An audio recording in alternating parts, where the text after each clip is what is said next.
សូមអនុមោទនាស្ដាប់ពុទ្ធទំនីសោលក្ខនិមិត្តមហាសុបិនទាំង16នោះគឺ 1. ឃើញគោអូសូប៉េរីរត់ពីទិសទាំង4សម្ដៅមកប្រលានក្នុងកិរិយាថានឹងជុលគ្នាប៉ុន្តែលុះរត់មកដល់បែរជាមិនជុលគ្នាទៅវិញ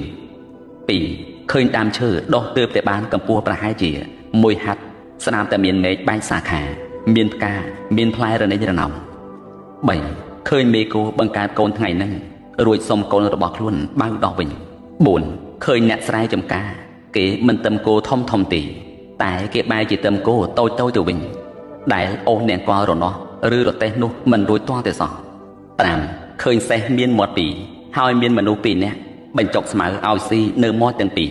ប៉ុន្តែវាស៊ីមិនចេះឆ្អែតឡើយ